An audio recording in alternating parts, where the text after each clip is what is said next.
This girl moves to her new house, and during her move she receives a call from a girl who share the same tastes and become good friends, but what she doesn't know is that this girl is calling her from the past and she is a very dangerous psychopath, so she and her family are in great danger.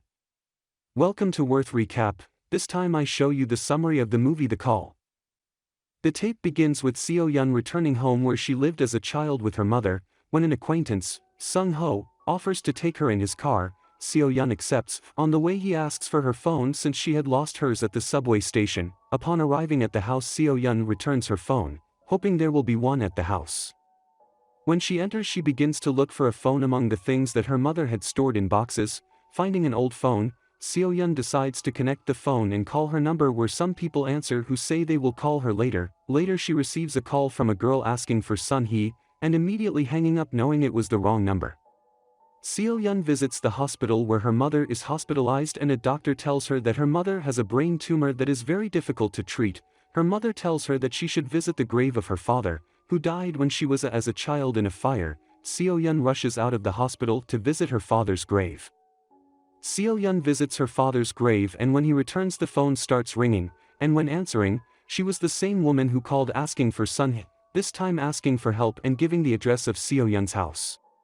At night Seo-yeon hears a noise coming from the upper floor, and when investigating she sees a fallen painting. When trying to put it back on the wall she discovers a false wall and behind it a hidden room. In this room she finds a box, and when inside this is a diary from 1999 with a photo of a girl. The next morning Seo-yeon asks Sung-ho about the girl since he had lived in the area for a long time. He tells her that the girl is called Young-soo, who lived alone with her mother, who was a shaman. She tries to ask more questions to Sung-ho but he just dodges them. On the way home Seo-yeon finds Sun-hee's store, however she does not ask the owner anything and continues on her way. At night she receives a call again from the same person who has been calling, but this time she asks for help, saying that her mother wants to set her on fire. In parallel we see how the girl who called her was in a chair about to be burned with a torch for her mother. The girl manages to escape but her mother catches up with her on the stairs, starting a struggle, where the torch falls to the ground. At that moment from the recent room found by Seo-yeon smoke begins to come out, coming from the stairs that they started burning out of nowhere. The next day Seo-yeon receives a call from the same girl who has called since she arrived at the house. When Seo-yeon answers she discovers that the girl is called Young-soo. Seo-yeon tells Young-soo that she saw her photo taken on November 26, 1999. He also recites a line written in his diary. Young-soo thinks she is talking to a stalker, but Seo-yeon tells her that they are living in the same house at different times, to be exact 20 years apart. Young-soo doesn't believe her and tries to hang up, but Seo-yeon stops her and gives her a detailed description of a plane crash that was happening that day. Later, while Young-soo was eating with her mother, a report of the same accident that Seo-yeon told her about is shown on TV.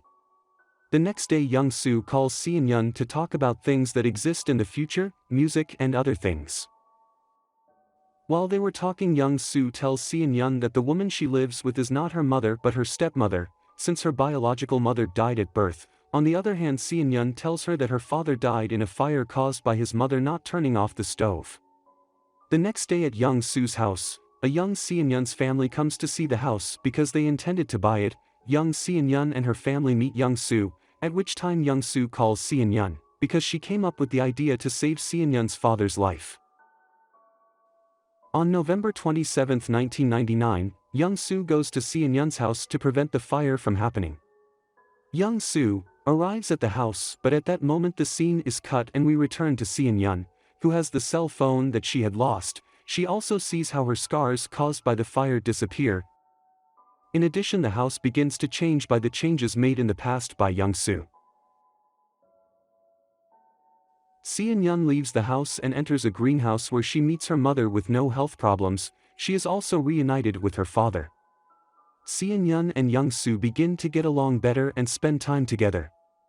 However, Seo-yeon, wanting to live more with her father and mother, begins to leave Young aside, hers, beginning to feel that Seo-yeon abandoned her. One day after Seo-yeon returns home from hanging out with her parents, Young-soo calls her and starts yelling, only to hear her stepmother's voice asking her to stop calling Young-soo. At that moment, Young-soo's stepmother begins to perform a very violent exorcism on Young-soo while she only asks for forgiveness. Si-Yun wakes up after having strange dreams with Young-soo, so she decides to investigate what happened to her, finding that her stepmother killed her in an exorcism attempt. So Si-Yun warns Young-soo that her stepmother will try to kill her that night. At night, Young-soo's stepmother enters her room and stabs Young-soo's bed. When she realizes that she is not in it, Young-soo comes out from behind the door and asks her stepmother why he did to kill her shortly after. At that moment Young-soo feels free for the first time and begins to go out and buy things that she always wanted. Sung-ho arrives at Si-Yun's house to deliver several boxes of strawberries. While at the same time Sung-ho does the same with Young-soo. She invites him to go to her house. Sung-ho opens the fridge to store the strawberries and finds several covers, and when checking one of them he finds human remains. Sung-ho tries to ask for help by calling on the phone, but this only ends calling Si-Yun. Sung-ho tries to describe what he saw, but shortly after the call is abruptly cut off. Si-Yun doesn't know what the call was about. However, when she returns to her family and asks for Sung-ho, they don't know who she is referring to, so she decides to go to the police to find out what happened to Sung-ho, discovering that he was killed by Young-soo in 1999. Back home Si-Yun decides to talk to Sun-hee about Young-soo. Sun-hee tells her that Young-soo had serious mental problems and that if it weren't for Young-soo's mother she wouldn't be here. Upon returning home Si-Yun confronts Young-soo about Sung-ho's death.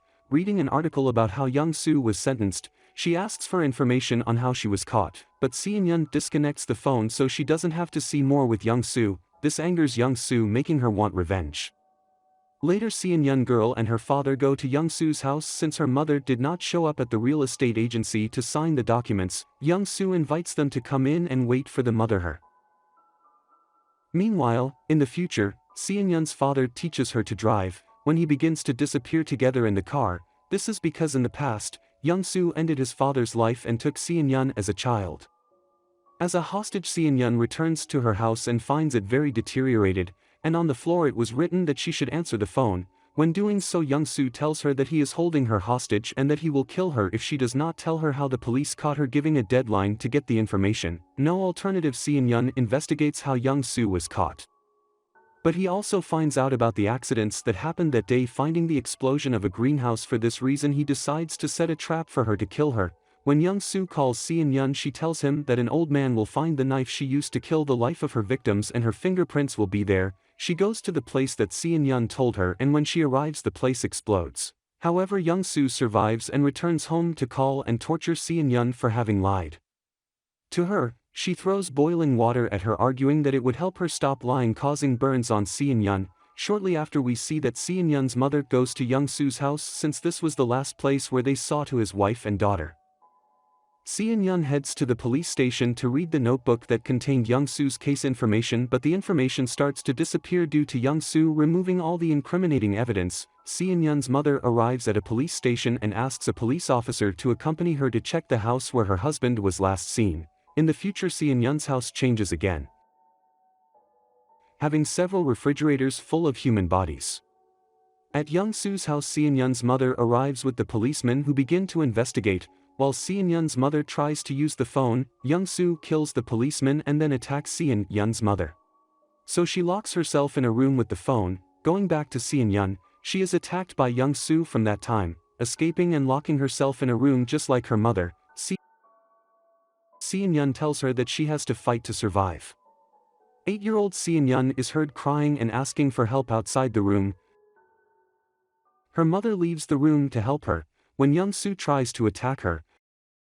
However, she defends herself and throws herself with Young-soo to the ground floor, pretending to finish her. Since in the present Si-Yun was going to be attacked by Young-soo when she disappears, Si-Yun goes out to look for her mother in the hospital. Not finding her, she goes to the cemetery where her father was buried, to see if she could find her mother's grave. However, she does not find it, and shortly after her mother arrives with healed wounds from the day she saved her.